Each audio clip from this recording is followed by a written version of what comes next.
ಮಗಳು ಅಳಿಯ ತುಂಬ ಸಂತೋಷವಾಗಿದ್ದಾರೆ ಅಂದ್ಕೊಂಡು ನೀನು ಎಷ್ಟೊಂದು ಖುಷಿಯಾಗಿದೆಯಾ ಅಮ್ಮ. ನಿನಗೆ ನೋವು ಕೊಡಬಾರ್ದು ಅನ್ನೋ ಒಂದೇ ಕಾರಣಕ್ಕೆ ಸುಮ್ಮನಿದ್ದೀನಿ. ಆದರೆ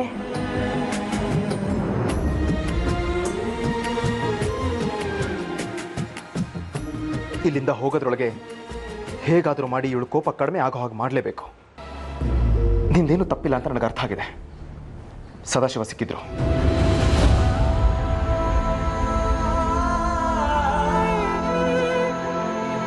ನೀನು ನನಗೋಸ್ಕರ ಎಷ್ಟು ಕಷ್ಟಪಟ್ಟಿದೆ ಅಂತ ಗೊತ್ತಾಯ್ತು.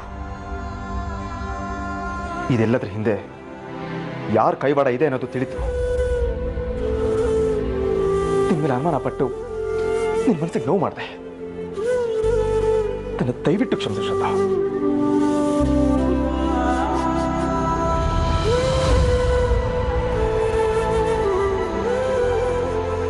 ಬಾಗ್ಲು ಹಾಕೋ ಮಲ್ಗಿ.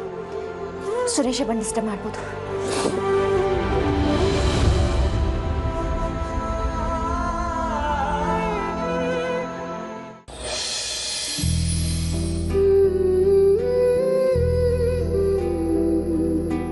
ಅಂತೂ ಭುವನ್ಗೆ ನಾನು ಅಪರಾಧಿ ಅಲ್ಲ ಅನ್ನೋದು ತಿಳಿತಲ್ಲ.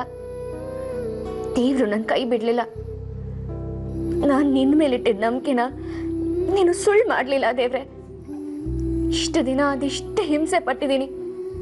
ಸತ್ಯ ಏನು ಅಂತ ಗೊತ್ತಿದ್ರು ಅದನ್ನ ಅರ್ಥ ಮಾಡ್ಸಕ್ಕಾಗದೆ ಇರೋ ಅಸಹಾಯಕತೆ. ನಾವು ತುಂಬಾ ಇಷ್ಟಪಟ್ಟವರು ಕಾರಣನೇ ಇಲ್ಲದೆ ನಮ್ಮಿಂದ ದೂರ ಆಗೋದನ್ನ ನೋಡ್ತಾ ಏನೂ ಮಾಡೋಕ್ಕಾಗದೆ ಇರೋ ಅನಿವಾರ್ಯತೆ. ಅಬ್ಬಬ್ಬ, ಈ ಪರಿಸ್ಥಿತಿ ನನ್ನ ಶತ್ರುಗೂ ಬೇಡ. ನೀ ನನ್ನ ಜೊತೆಗಿದೆಯಾ ಅನ್ನೋ ಒಂದೇ ಒಂದು ಕಾರಣಕ್ಕೆ ಇಷ್ಟೊತ್ತು ನಿನ್ನ ಜೊತೆ ನಿಂತ್ಕೊಂಡು ಮಾತಾಡ್ತಾ ಇದ್ದೀನಿ ನಾನು. ಮೊದಲಿನಿಂದ ಹೊರಟೋಗು.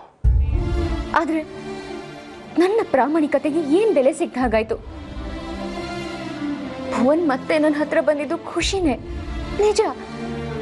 ಆದ್ರೆ ಇದರಿಂದ ನಷ್ಟ ಆಗಿದ್ದು ಮಾತ್ರ ನಂಗೆ ತಾನೆ.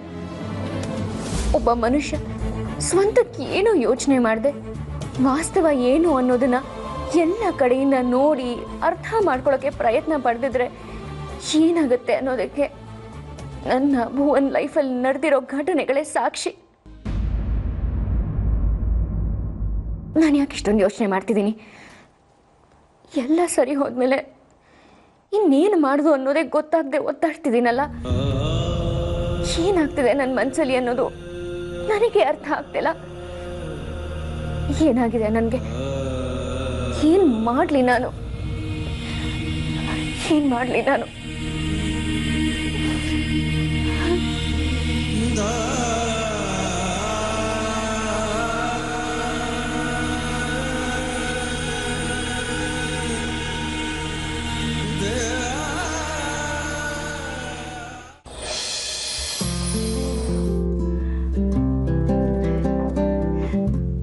ಭುವನ್ ಭುವನ್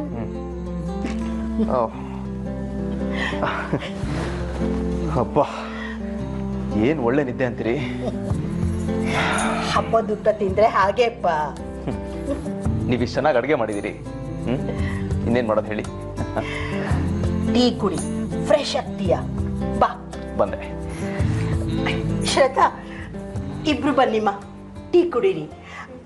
ಟೀ ಕುಡಿದು ನೀವಿಬ್ರು ಹೊರಡಿ.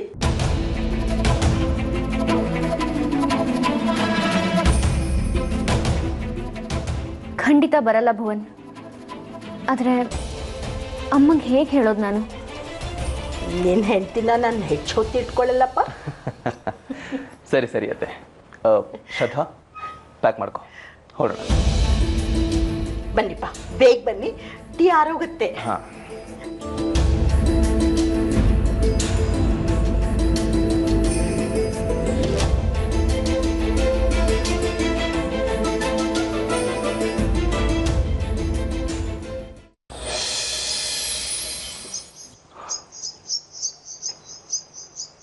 ಶ್ರದ್ಧಾ, ನನಗೆ ಗೊತ್ತು ನಿನಗೆ ನನ್ನ ಹತ್ರ ಮಾತಾಡೋಕ್ಕೆ ಇಷ್ಟ ಇಲ್ಲ ಅಂತ. ಇನ್ಫ್ಯಾಕ್ಟ್ ನನ್ನ ಮುಖ ನೋಡೋದಕ್ಕೂ ನಿನಗಿಷ್ಟ ಇಲ್ಲ. I know. ಯಾಕಂದರೆ ಅಂಥ ತಪ್ಪು ಮಾಡಿದ್ದೀನಿ ನಾನು. ಹೌದು, ನೀನೆಷ್ಟೆಲ್ಲ ಕೇಳಿಕೊಂಡೆ, ತಪ್ಪೇ ಮಾಡಿಲ್ಲ ಅಂದೆ. ಆದರೆ ನಿನ್ನ ಮಾತು ನಂಬಲೇ ಇಲ್ಲ. ನಿನ್ನೆ ನಾನು ತಪ್ಪು ತಿಳ್ಕೊಂಡೆ. ಒಬ್ಬ ಗಂಡನಾಗಿ ಹೆಂಡತಿನ ಹೇಗೆಲ್ಲ ನಡೆಸ್ಕೋಬಾರ್ದು ಹಾಗೆಲ್ಲ ನಡೆಸ್ಕೊಂಡೆ. ಐ ಆಮ್ ರಿಯಲಿ ಸಾರಿ ಶ್ರದ್ಧಾ, ಕ್ಷಮಿಸು ನನ್ನ. ನೀನು ಯಾವ ತಪ್ಪು ಮಾಡಿಲ್ಲ ಅಂತ ಮನಸ್ಫೂರ್ತಿಯಾಗಿ ಒಪ್ಕೋತಿದ್ದೀನಿ ನಾನು. ನೀನು ಬರೆದ ಪತ್ರ ಸಿಕ್ತು, ಆ ಆಕ್ಸಿಡೆಂಟ್ ನಾಟಕ ಮಾಡಿದ ಸದಾಶಿವ ಸಿಕ್ತ, ವಿಕ್ರಾಂತ್ ಕೊಟ್ಟ ನೆಕ್ಲೆಸ್ಸು ನಮ್ಮನೇಲಿ ಹೇಗೆ ಬಂತು ಅಂತ ನನಗೆ ಅರ್ಥ ಆಯ್ತು. ನೆನೆಸ್ಕೊಟ್ರೆ ನನ್ನ ಮೇಲೆ ನನಗೆ ಅಸಹ್ಯ ಅನ್ಸುತ್ತೆ. ನನಗೆ ಗೊತ್ತು ಈಗ ನಾನೇನು ಮಾತಾಡಿದ್ರು ನಿನ್ನ ಮೇಲೆ ಯಾವ ಪರಿಣಾಮನೂ ಆಗಲ್ಲ ಅಂತ. ಆದ್ರೆ ನಾನೇನು ಮಾಡಲಿ? ಕೋಪದ ಕೈಲಿ ಬುದ್ಧಿ ಕೊಟ್ಟೆ. ಏನಾಗಬಾರ್ದಾಗಿತ್ತು ಅದೇ ಆಗೋಯ್ತು.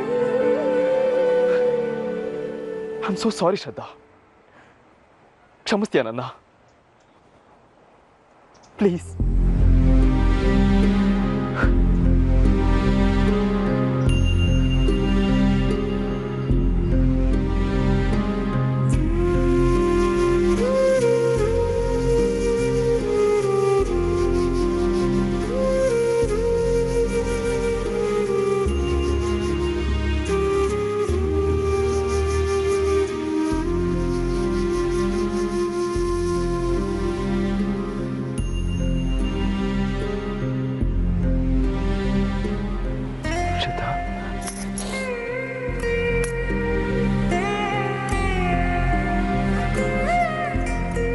ಆಯ್ತಾ ಭುವನ್, ಅಥವಾ ಇನ್ನೂ ಏನಾದ್ರೂ ಉಳಿದಿದ್ಯಾ?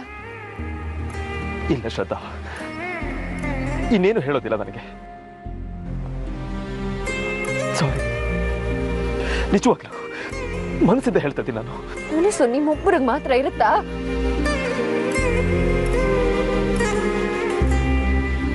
ನಿಮ್ಮ ಹತ್ರ ಮಾತಾಡ್ಲೇಬಾರ್ದು ಅನ್ಕೊಂಡಿದ್ದೆ, ಆದ್ರೆ ಮಾತಾಡದೆ ಹೋದ್ರೆ ತಪ್ಪಾಗತ್ತೆ. ಅದಕ್ಕೆ ಶ್ರದ್ಧಾ,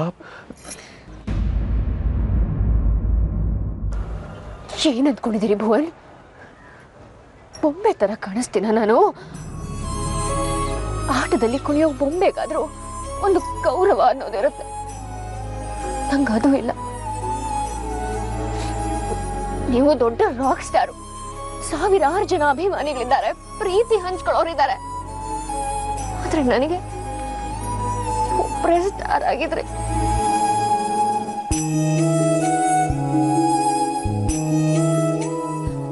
ನಿಮ್ಮನ್ ಬಿಟ್ರೆ ಬೇರೆ ಲೋಕನೇ ಇಲ್ಲ ಅನ್ಕೊಂಡಿದ್ದೆ ನಾನು.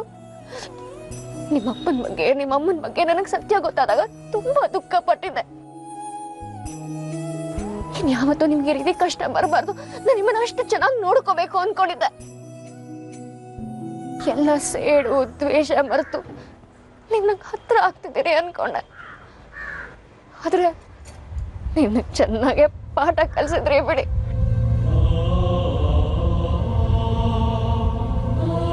ನೋಡು, ನಾನ್ ನೋಡಲ್ಲ ಭುವನ್, ನೋಡಲ್ಲ. ಯಾಕೆಂದ್ರೆ ನನ್ನ ಮನಸ್ಸು ಪೂರ್ಣ ಆಗೋಗಿದೆ. ಮೇಲೆ ನನಗಿದ್ದ ಗೌರವ, ಪ್ರೀತಿ, ವಿಶ್ವಾಸ ಎಲ್ಲ ಹೊರಟೋಗಿದೆ. ಕೈ ಹೇಳದ್ ಗಂಡ ಮನೆ ಬಿಟ್ಟು ಆಚೆ ಹೋಗೋ ಅನ್ನೋಕ್ಕಿಂತ ದೊಡ್ಡ ಬಹುಮಾನ ಇನ್ನೇನಿದೆ ಅಲ್ವಾ? ಅವಮಾನ ಸಹಿಸ್ಕೋಬಹುದು, ಅನುಮಾನನೂ ಸಹಿಸ್ಕೋಬಹುದು, ಆದ್ರೆ ನೀ ನನಗ್ ಬೇಡ, ನಿನ್ನ ಅಗತ್ಯ ಇಲ್ಲ ಅನ್ನೋ ಸನ್ಮಾನ ಇದೆಯಲ್ಲ, ಅದನ್ನ ಸಹಿಸ್ಕೊಳಕ್ಕೆ ತುಂಬಾ ಕಷ್ಟ. ಶ್ರದ್ಧಾ, ಅದೇನಾಯ್ತು ಅಂತ ಹೇಳ್ತೀನಿ ಕೇಳು. ಕೇಳಲ್ಲ ಭುವನ್, ಕೇಳಲ್ಲ. ಯಾಕೆ ಕೇಳ್ಬೇಕೋ ಹೇಳಿ? ನಾನವತ್ತು ಸತ್ಯ ಏನು ಅಂತ ನಿಮ್ಗೆ ಹೇಳಕ್ ಬಂದಾಗ ಏನ್ ಮಾಡಿದ್ರಿ ನೀವು? ಒಂದೇ ಒಂದು ಕ್ಷಣ ನಿಮ್ಮ ಕಿವಿ ತೆರ್ಕೊಂಡು ಮನಸ್ಸು ಬಿಚ್ಕೊಂಡು ನನ್ನ ಮಾತನ್ನ ಕೇಳಿಸ್ಕೊಂಡಿದ್ರೆ ಇವತ್ತು ಈ ಪರಿಸ್ಥಿತಿ ಯಾರಿಗೂ ಬರ್ತಿರ್ಲಿಲ್ಲ. ಅಲ್ಲ, ಆ ವಿಕ್ರಾಂತ್ ಜೊತೆ ಕೈ ಜೋಡಿಸಿ ನಿಮ್ಮೇಲೆ ಸೇಡು ತೀರಿಸ್ಕೊಳ್ಳೋಷ್ಟು ಚೀಪ್ ಹಿಂಗ್ಸಿಂತರ ಕಣ್ಣ ಭುವನ್ನ ನಿಮ್ ಕಣ್ಣಿಗೆ? ಯಾವ ಹೆಂಡತಿನಾದ್ರೂ ತನಗೆ ತಾಳಿ ಕಟ್ಟಿದ ಗಂಡನ್ನ ಹಾಳು ಮಾಡ್ಬೇಕು ಅಂತ ತೀರ್ಮಾನ ಮಾಡಿ ಅವ್ನ ಶತ್ರು ಹತ್ರ ಹೋಗ್ತಾಳ? ಮುತ್ತೈದೆ ಸಾವು ಬಯಸೋ ಸಂಸ್ಕೃತಿ ನಮ್ದು. ನೀವು ಕುರುಡ ಅಲ್ಲ ಅಂತ ಗೊತ್ತಾದಾಗ್ಲೇ ಸುಮ್ಮನಿದ್ ನಾನು. ನಮ್ಮಿಬ್ಬರ ಮಧ್ಯೆ ಎಲ್ಲ ಸರಿ ಹೋಗ್ತಿದ್ದಾಗ ಅವನ ಹತ್ರ ಹೋಗ್ತೀರಾ? ನಿಮ್ಗೇನೂ ಆಗಬಾರ್ದು ಅಂತ ಹಾವಿನ ಬಾಯಿಂದ ಕಚ್ಚಿಸ್ಕೊಂಡಿದ್ ನಾನು. ಬಿಡಿ, ಅಂತ ಶ್ರೀರಾಮಚಂದ್ರನೇ ಸೀತಾದೇವಿನ ನಂಬಿರ್ಲಿಲ್ವಂತೆ. ಇನ್ನು ನಾನ್ ಯಾವ ಲೆಕ್ಕ? ಸಾರಿ ಶ್ರದ್ಧಾ, ಐ ಆಮ್ ವೆರಿ ಸಾರಿ. ನೋಡು, ಎಲ್ಲ ಮತ್ತೆ ಸರಿ ಮಾಡೋಣ. ಈಗ ನನಗೆಲ್ಲ ಅರ್ಥ ಆಗಿದೆ ಅಲ್ವಾ? ಆದ್ರೆ ಇದೆಲ್ಲ ಇನ್ನೆಷ್ಟು ದಿನ ಭುವನ್? ನಾಳೆ ಇನ್ಯಾರೋ ಬರ್ತಾರೆ, ನನ್ ಬಗ್ಗೆ ತಪ್ಪಾಗಿ ಮಾತಾಡ್ತಾರೆ, ಅನುಮಾನ ಪಡ್ತಾರೆ. ಆಗ ನೀವು ನನ್ನ ನೋಡಿ ಸಿಟ್ಟು ಮಾಡ್ಕೋತೀರ, ಮನೆ ಬಿಟ್ಟು ಆಚೆಗೆ ಹೋಗು ಅಂತೀರ ಅಲ್ವಾ ಭುವನ್? ಮಾತಾಡಿ ಭುವನ್. ಇನ್ನು ಎಷ್ಟು ದಿನ ಇರುತ್ತೆ ಈ ನಂಬಿಕೆ ನನ್ ಮೇಲೆ ನಿಮ್ಗೆ? ಅದೇನಾಯ್ತು ಅಂತ ಹೇಳ್ತೀನಿ ಕೇಳು. ಬೇಕಾಗಿಲ್ಲ, ನೀವದೇನಾಯ್ತು ಅಂತ ಹೇಳೋದೇ ಬೇಡ. ನಿಮಗ್ ನನ್ನ ಬಗ್ಗೆ ಸತ್ಯ ಹೇಗ್ ಗೊತ್ತಾಯ್ತು ಅಂತ ತಿಳ್ಕೊಳ್ಳೋ ಆಸಕ್ತಿ ನನಗೆ ಸಾಸಿವೆ ಕಾಳಿನಷ್ಟು ಕೂಡ ಇಲ್ಲ. ಏನಾಗಿದೆ ಅನ್ನೋದನ್ನ ನನಗ್ ಗೊತ್ತಿರೋ ವಿಚಾರ ಮತ್ತೆ ನಿಮ್ ಬಾಯಿಂದ ಕೇಳೋ ಯಾವುದೇ ಅಗತ್ಯ ಕೂಡ ನನಗಿಲ್ಲ. ಸೇರ್ ತೀರ್ಸ್ಕೊತಿದ್ಯಾ ಅಂತ ಪದೇ ಪದೇ ನನಗ್ ಚುಚ್ತಿದಿರಲ್ಲ. ಇಷ್ಟೆಲ್ಲ ಪ್ರೀತಿ, ಗೌರವ, ವಿಶ್ವಾಸ ಎಲ್ಲ ನಿಮಗ್ ಕೊಟ್ಟ ಮೇಲೂ ನೀವ್ ಹೀಗೆ ಆಡ್ತಿರೋದ್ ನೋಡಿದ್ರೆ ನೀವಿನ್ನು ನನ್ ಮೇಲೆ ಹಳೆ ಸೇರ್ ತೀರಿಸ್ಕೊತಿದ್ದೀರಾ ಅನ್ಸುತ್ತೆ ನನಗೆ. ಹಾಗೆ ಹೇಳ್ಬೇಡ ಶ್ರದ್ಧಾ, ನೀನೇನು ಅಂತ ತುಂಬಾ ಚೆನ್ನಾಗಿ ಗೊತ್ತು. ಗೊತ್ತಿಲ್ಲ ನಿಮಗೆ ನಾನೇನು ಅಂತ ಗೊತ್ತಿಲ್ಲ. ಹೀಗಷ್ಟೇ ನಿಮ್ ಕಣ್ಣಿಗೆ ಪೊರೆ ಕಳ್ಸಿದೆ, ಅದಕ್ಕೆ ಹೀಗೆ ಮಾತಾಡ್ತಿದ್ದೀರಾ. ನಾಳೆ ಮತ್ತಿನ್ಯಾರು ಅನುಮಾನದ ಹೋಗೇ ಬಿಡ್ತಾರೆ, ನಿಮ್ಮ ಕಣ್ಣು ಮತ್ತೆ ಮಂಜಾಗತ್ತೆ. ಆಗ ಶ್ರದ್ಧಾ ಸುಳ್ಳು ಹೇಳಿದ್ಲು, ನಾಟಕ ಮಾಡಿದ್ಲು, ನನ್ನ ಬೆನ್ನಿಗೆ ಚೂರಿ ಹಾಕ್ತಿದ್ದಾಳೆ, ನನ್ನ ಮೇಲೆ ಸೇರ್ ತೀರಿಸ್ಕೋತಾ ಇದ್ದಾಳೆ ಅಂತ ಅನ್ಸಕ್ ಶುರು ಆಗತ್ತೆ. ಆಗ ನೀವೇನ್ ಮಾಡ್ತೀರಾ ಹೇಳಿ? ನಾನು ಪೆದ್ದೆ ತರ ನಿಮ್ಮನ್ನ ನಂಬಿಸೋ ಪ್ರಯತ್ನ ಮಾಡ್ತೀನಿ, ನೀವು ಇನ್ನೊಂದಷ್ಟು ಬೈದು ಮನೆಯಿಂದ ಹೊರಗೆ ಹಾಕ್ತೀರಾ. ನೀನೇನ್ ಬೇಕಾದ್ರೂ ಹೇಳು ಶ್ರದ್ಧಾ, ನಿನ್ನ ಮಾತಿನ ವಿರೋಧಿಸೋ ಯಾವ ಅರ್ಹತೆನೂ ಇಲ್ಲ ನನಗೆ. ಯಾಕಂದ್ರೆ ನಿನಗಂತ ಗೋಳು ಕೊಟ್ಟಿದ್ದೀನಿ ನಾನು. ಆದ್ರೆ ಎಂತ ತಪ್ಪು ಮಾಡ್ದಂಗೂ ಕೂಡ ತಿದ್ಕೊಳ್ಳೋಕೊಂದು ಅವಕಾಶ ಕೊಡ್ಬೇಕಂತೆ. ಪ್ಲೀಸ್ ಶ್ರದ್ಧಾ, ನನಗೊಂದು ಅವಕಾಶ ಕೊಡು. ಅವಕಾಶ ಕೊಡೋದು ಅದನ್ನ ಬಳಸ್ಕೊಳ್ಳೋಕೆ ಗೊತ್ತಿರೋರ್ಗೆ, ಹಾಳ್ ಮಾಡ್ಕೊಳ್ಳೋರ್ಗಲ್ಲ. ಕಟುಕನ್ ಕೈಲಿ ಕತ್ತಿನ ಅರ್ಥ ಮಾಡ್ಕೊಟ್ರೆ ಅವನದನ್ನ ಬಳಸೋದು ಮತ್ತೆ ಕುರಿ ಕೊತ್ತಿಗೆ ಕೊಯ್ಯೋಕೆನೆ. ನನ್ನ ಕಟ್ಕೊಂಡ್ ಹೋರಿಸ್ಬೇಡ ಶ್ರದ್ಧಾ. ನನ್ನ ಬದುಕನ್ನೇ ಕೊಚ್ಚ ಹಾಕಕ್ ಹೊರಟಿದ್ ನೀವು ಕಟ್ಕ ಅಲ್ದೆ ಇನ್ನೇನು? ತಾನು ಕಟ್ಟಿರೋ ತಾಳಿ ಕುತ್ಕೆಲಿರೋ ಹುಡುಗಿ ಎಲ್ಲಿಗಾದ್ರೂ ಹೋಗ್ಲಿ, ಏನಾದ್ರೂ ಮಾಡ್ಕೊಳ್ಳಿ ಅನ್ನೋ ನಿಮ್ಮ ಯೋಚನೆ ಇದೆಯಲ್ಲ, ಅದಕ್ಕಿಂತ ಕ್ರೂರತನ ಇನ್ನೊಂದಿಲ್ಲ. ಕಟುಕನ್ಗಾದ್ರೂ ಅದವನು ಹೊಟ್ಟೆ ಪಾಡು, ಆದ್ರೆ ನೀವು ಒಂದೇ ಒಂದು ಕ್ಷಣ ಕೂಡ ನನ್ನ ಜೀವನದ ಬಗ್ಗೆ ಯೋಚನೆ ಮಾಡದೆ ವ್ಯಂಗ್ಯ ಮಾಡಿದ್ರಿ.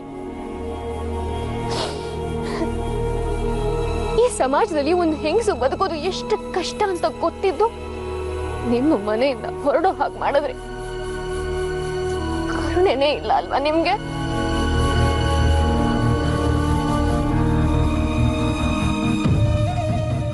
ಒಂದು ನಿಮಿಷ ಕೂಡ ನನ್ನ ಹತ್ರ ಮಾತಾಡ್ಬೇಕು, ಏನಾಯ್ತು ಅಂತ ತಿಳ್ಕೋಬೇಕು ಅಂತ ನಿಮ್ಗೆ ಅನ್ನಿಸ್ಲೇ ಇಲ್ಲ. ಈಗ ಬಂದ್ಬಿಟ್ರಿ ಶ್ರದ್ಧಾ, ಸಾರಿ ಅನ್ಕೊಂಡು. ಸಾರಿ ನಾನ್ ಕೇಳ್ಬೇಕು. ಇಷ್ಟು ದಿನ ನಿಮಗ್ ಜೊತೆಗಿದ್ದು ತೊಂದರೆ ಕೊಟ್ನಲ್ಲ, ಅದಕ್ಕೆ. ನೋಡು, ಭಿನ್ನಾಭಿಪ್ರಾಯ ಅನ್ನೋದು ಸಾಮಾನ್ಯ ಶ್ರದ್ಧಾ. ಎಲ್ಲ ಸರಿ ಮಾಡ್ಕೊಳ್ಳೋಣ, ಮನೆಗೆ ಬಾ, ಕೂತ್ ಮಾತಾಡೋಣ. ಇನ್ಮೇಲೆ ಹೀಗಾಗ್ದಿರೋ ತರ ನೋಡ್ಕೊಳ್ಳೋ ಜವಾಬ್ದಾರಿ ನಂದು. ನಾನು ಇಷ್ಟೊತ್ತು ಮಾತಾಡಿದ್ಮೇಲೂ ನನ್ನ ಮನಸ್ಸಲ್ಲಿ ಏನಿದೆ ಅಂತ ನಿಮ್ಗೆ ಅರ್ಥ ಆಗಿರ್ದೆ ಹೋದ್ರೆ ಸರಿಯಾಗಿ ಕೇಳಿಸ್ಕೊಳ್ಳಿ. ನಾನ್ ನಿಮ್ ಜೊತೆಗೆ ಬರಲ್ಲ ಭುವನ್. ನಿಮ್ಮ ಮನೆಗೆ ಇನ್ಯಾವತ್ತೂ ನಾನು ಕಾಲಿಡಲ್ಲ.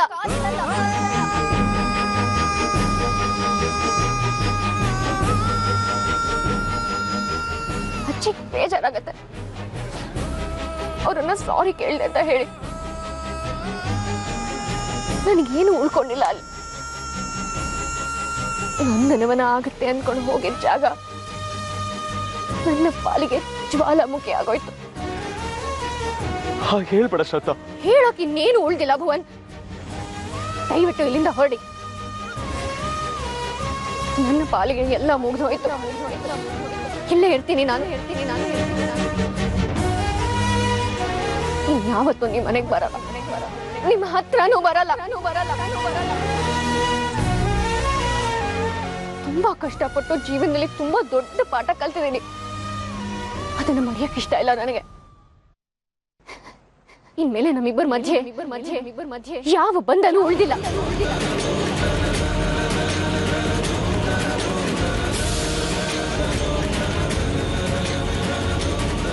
ಒಂದೇ ಒಂದ್ಸಲ ನನ್ನ ಮಾತು ಕೇಳು ಶ್ರದ್ಧಾ. ಯಾರ ಮಾತು ಕೇಳೋದು ಬೇಕಾಗಿಲ್ಲ.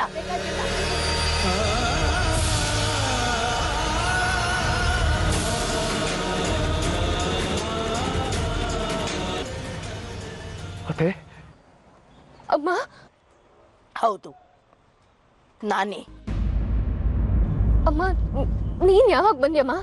ಪುಣ್ಯಕ್ಕೆ ನೀವಿಬ್ರು ಮಾತು ಶುರು ಮಾಡ್ದಾಗ್ಲೇ ಬಂದೆ.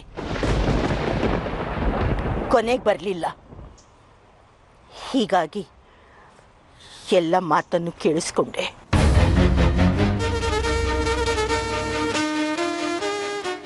ಅಮ್ಮ, ಅದೇನಂದ್ರೆ ಮತ್ತೆ ನನಗೆ ಹೊಸ ಸಮಜಾಯಿಸಿ ಕೊಟ್ಟು ನೀನು ಆಗಿಲ್ಲ ಅಂತ ತೇಪೆ ಹಾಕಕ್ ಬರಬೇಡ ಶ್ರದ್ಧಾ. ಮಧ್ಯರಾತ್ರಿ ನಿನ್ ಮನೆಗೆ ಬಂದಾಗ್ಲೇ ನನಗೆ ಅನುಮಾನ ಬಂತು.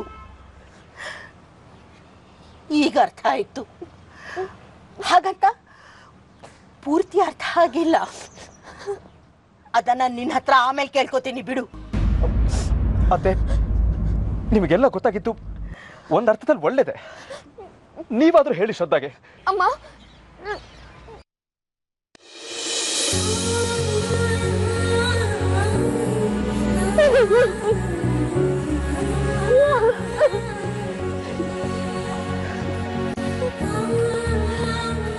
ಅವಳು ಏನ್ ಹೇಳ್ಬೇಕು ಏನ್ ಹೇಳ್ಬಾರ್ದು ಅನ್ನೋದನ್ನ ಆಮೇಲೆ ನೋಡೋಣ. ಮೊದಲು ನೀನಿಲ್ಲಿಂದ ಹೊರಡು.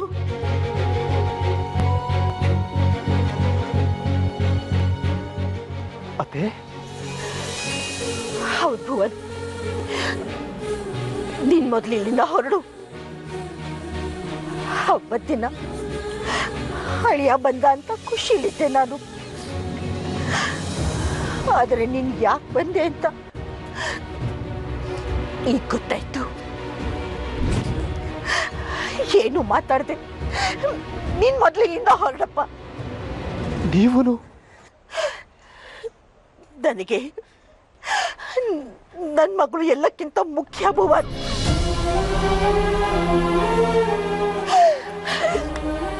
ದಯವಿಟ್ಟು ಕೈ ಮುಗಿತೀವಿ, ಹೋಗಿಲ್ಲಿಂದ.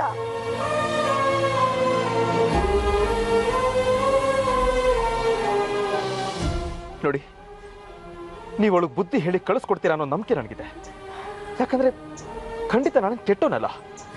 ಸಮಯ ಸಂದರ್ಭ ನನ್ನ ಕೈಲಿ ಹಾಗೆ ಮಾಡಿಸ್ತು ಅಷ್ಟೇ. ನಿಮ್ಮ ಮೇಲೆ ನನಗೆ ವಿಶ್ವಾಸ ಇದೆ. ವಿಶ್ವಾಸ ಅನ್ನೋದು ಏನು ಅನ್ನೋದು ಗೊತ್ತಿದೆನಪ್ಪ ನಿನಗೆ? 9 ತಿಂಗಳು ಹೊತ್ತು ಹೆತ್ತು ದೊಡ್ಡೊಳ್ಳಾಗಿ ಮಾಡಿ ಕಣ್ಣಲ್ಲಿ ಕಣ್ಣಿಟ್ಟು ಬೆಳೆಸ್ತೇ ನನ್ನ ಮಗಳನ್ನ. ನಿನ್ ಕುರುಡ ಆದ್ರೂ ಪರವಾಗಿಲ್ಲ, ನನ್ನ ಮಗಳು ಎಲ್ಲ ಸಂಭಾಳಿಸ್ತಾಳೆ ಅಂತ ಧೈರ್ಯ ಮಾಡಿ ನಿನ್ನ ಕೊಟ್ಟು ಮದುವೆ ಮಾಡಿಸಿದ್ನಲ್ಲ, ಅದು ವಿಶ್ವಾಸ. ನಿನ್ ಮೇಲೆ ನಂಬಿಕೆ ಇಟ್ಟು ತನಗಾಗ್ತಾ ಇರೋ ಅನ್ಯಾಯ ಮನ್ಸಲ್ಲೇ ಇಟ್ಕೊಂಡು ನಿನ್ ಮನ್ಸನ್ನ ಗೆಲ್ಲೋ ಪ್ರಯತ್ನ ಪಟ್ಲಲ್ಲ ನನ್ ಮಗಳು. ಅಂತ ಅವಳಿಗೆ ಇಂಥ ಅನ್ಯಾಯ ಮಾಡಕ್ಕೆ ನಿನಗ್ ಮನಸ್ಸಾದ್ರೆ ಹೇಗ್ ಬಂತು?